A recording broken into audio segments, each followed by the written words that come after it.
Now, what's going on in the Gulf this week? Mm. There's a huge row broken out this morning. It started a couple of days ago between Pope Leo and Donald Trump. They're not getting on very well, are they? From what I can gather, I don't know what's been said this morning. You've got some comment on that, Well, haven't the gist of it is the Pope is basically saying the world is being ruled by a handful of tyrants who are spending billions on weapons and destruction. you? Yeah, I mean, that's the gist of it. and the from sorry, go on. Well, and it wouldn't be difficult to work out who he's referring to, although he didn't name anyone. And from Trump's side, I think he came off a plane the other day. I don't like the Pope much. I like his brother a lot more. Apparently, his brother, obviously the American, is very MAGA in the States, so he's on board with it. But he doesn't think that the Pope ought to be against him when he's trying to get rid of a state which has got, or trying to get nuclear weapons. He's got this, the aversion to the Pope. And of course, it didn't help matters that he put himself up as Jesus Christ in the Trump Temporarily, during he, the he week. did delete it. He did delete it, but not until it had had the necessary effect. Quite a bizarre thing to do, really, when you're reliant supposedly on Latino votes in the States. Most of them, the majority, are predominantly Catholic. To be fair, he did suggest that he was actually trying to depict himself as a doctor. As a doctor, yeah. You heard that Yeah. one? Yes, yes. I think that is stretching it a bit, Yeah, yeah. given the The iconography, a doctor who wears white robes and also has sun emanating from his hands. Not quite and sure what. blessing someone. I have to. In his defence, I think if you and I were up at 2:30 a.m. doing this sort of stuff, it's the sort of nonsense we'd come up with. Sleep deprived. I know he doesn't Yeah. drink, but he's probably caffeined up from his coke, isn't he? Oh, yeah. Maybe somebody ought to be giving him a stronger sleeping draft. That's all I can suggest, really. Okay. Anyway, in terms of what's going on itself in the Gulf at the moment, there seem to be blockades everywhere, don't there? Obviously the Iranians have got a blockade on anybody who they don't like sailing in and out of the Straits of Hormuz, and now the Americans have set up a blockade of anybody effectively that they don't like sailing in and out of the Straits of Hormuz. So shipping, to all intents and purposes, has come to a standstill. Strangely, there doesn't seem to have been that much effect on the price of a barrel of oil. So it almost looked as though it's been factored in by the markets. This sort of thing. I think they've priced in, whilst it's now a physical blockade, to, in essence, prevent Iran exporting primarily to China, isn't it? Yeah.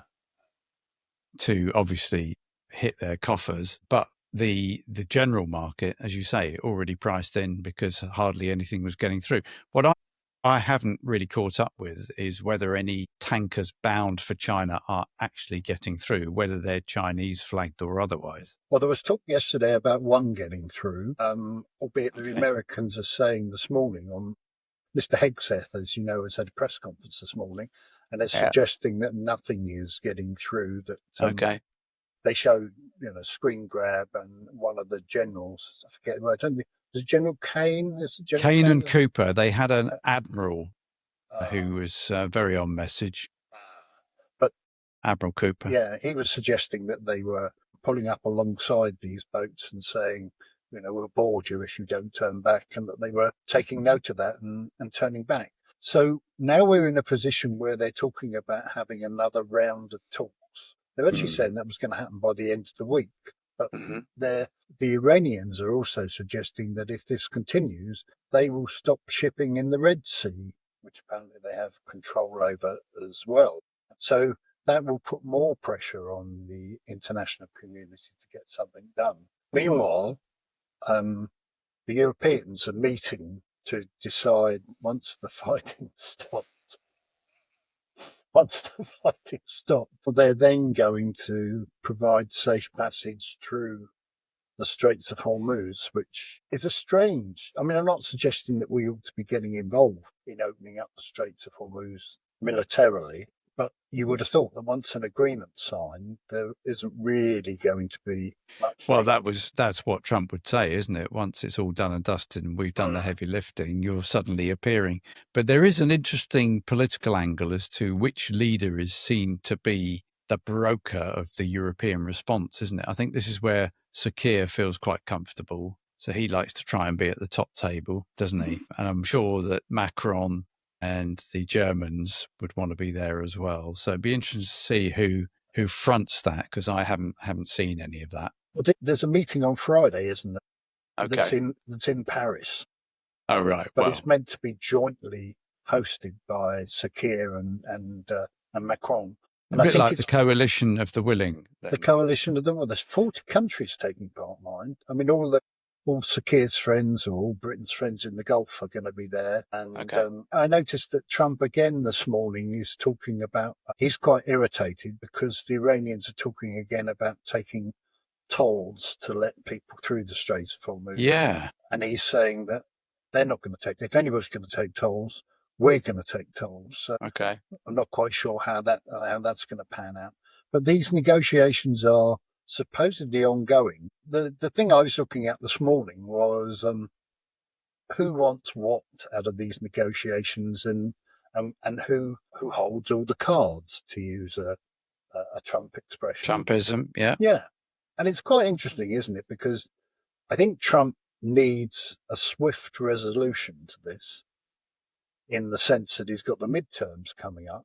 And regardless of what he says one way or the other, blockage of oil on the international market is increasing inflation in the States and is also increasing the price of oil in the States, even though he seems to think they're self-sufficient. All of their oil goes onto the international markets. And I'm guessing if Chevron think that they can get a lot more by sending it to China than selling it domestically, then that's probably what they'll do. So there's a lot of talk around they're not being affected, but they are. On top of which, of course, you've got the midterms coming up in November, which he's got to be cognizant of, because he could end up being a totally lame duck president.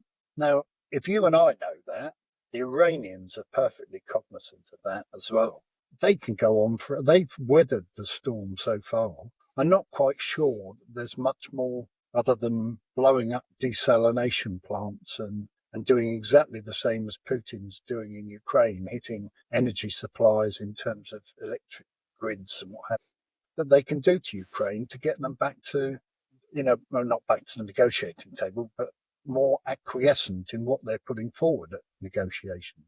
So I think it's quite interesting, isn't it, that they've got all the time in the world, effectively, whereas he needs a quick solution to this. And it'll be interesting to see how this plays out in the next few days, because I think the other thing, when he comes back to the States, what is he going to be able to show for all of this? I mean, the Straits of Hormuz were open in the first place, weren't they, before all this kicked off? So to get them reopened again is back to square one, really. Not a lot has changed, I don't think, within Iran. There's no new regime. What's your Well, I take on think that? his sell would be, the question is, do people believe it? That militarily, they've been significantly degraded. Their leadership has been wiped out, and they're now on to their sort of choice that maybe if their nuclear capability had been obliterated, it's now been more obliterated. maybe that's a thing. Or maybe they can get an agreement out of this, because that would be the big one, regarding stopping that ambition to have nuclear weapons, because that's, from a negotiation point of view, that's what you would want, isn't it? There's an interesting thing about negotiating teams, from what I understand, is the Iranian team, they're quite used to, because they've been at this for some time, quite used to negotiating. So they're quite seasoned pros, whereas Kushner, Witkoff, and there's one other whose name escapes me, they're less so. So that's interesting. And the Iranians are famous for... J.D. Vance, wasn't it? It was J.D. Vance, yes. Yeah, he led that, which is odd in itself. But the Iranians, and culturally, are famous for those last-minute demands. Just when you think you're over the line, oh, no, we're not doing this now. We want this. Yeah. So be interesting to see how it develops. But at least the fighting has stopped, which is just a good thing for everyone. Yeah, temporarily. So if you were, one of the analysts was saying the other day, the longer the fighting stops, the more difficult it becomes for Trump to restart it effectively. Yeah. But that if you were sat in as chief Iranian negotiator, how would you be playing it now? I would use the period up to the midterms to get the very best deal I can get, because after the midterms, it might not mean All anything. bets are off. No, absolutely. Yeah, it might not mean anything. What would you settle for then? If I were Iranian, well, it's not nice to say this, but I'd probably want to retain my nuclear capability under inspection or whatever, just so I keep my skin in the game. I'd want the removal of all of the US aggressive force from the region. I'd probably have to accept they're not going to remove themselves from the other Gulf states. I'd ask for reparations, but I'm not going to get it. Not going to get reparations. No, I think they probably accept that. Yeah, I know. And I might ask for the ability to charge a toll on the basis that we may reach a compromise where it's either reduced or it's 50-50 with the United States if they really want to go down that route. They're just some of the things, but basically stop bombing our leadership. But which of those do you think the Americans, I mean, some of those the Americans, well, most of them, they just wouldn't be able to take their bases out of the region. No, I said to take the aggressive, remove themselves back to where they were before the conflict started. So leave their bases where they are. I'd ask for like you do in any negotiation. You'd ask for everything you want, and then you row back from that. But you're not going to. I mean, you're quite right in what you're saying. If I were the Iranians, there's no way. Seems to me that your Trump hand, if you'll excuse the expression, is the fact that you might still have nuclear weapons or enriched uranium. That it's been proven, hasn't it? He's not attacking North Korea because he knows North Korea have got that. Otherwise, he'd have had ships on the Korean Peninsula by now sending in, bombs into North Korea. It's just not happening. So once you cross that threshold, which is he keeps going on about, they're never going to have nuclear weapons. Once you cross that threshold, you're immune to attack, really, aren't you? And I think that's why they're heading there. That's why they're trying to get it. This idea about the ballistic missiles, I don't think it'll take them more than about 6 months to be able to get those from their allies in the Chinese and the Russians will supply them will restock them with ballistic missiles, I'm sure, in due course. So I don't know where he goes from here. I think he's going to have to offer them better terms than they had before. And then how he sells that, because from a negotiating position, the Iranians must be thinking, how can we give him an off-ramp that he can sell to the American people as well, I would think, because otherwise they're not going to get through this negotiation and they're not going to satisfy. And you're right, they're on a timescale leading up to the midterms, because once the midterms are over and done with, then, although at that point he might find himself being impeached. So will he have the power to be able to send American troops off to war effectively without reference to Congress? It's all a bit of a balance, but we shall know more, I'm sure, by this time next week. We certainly will.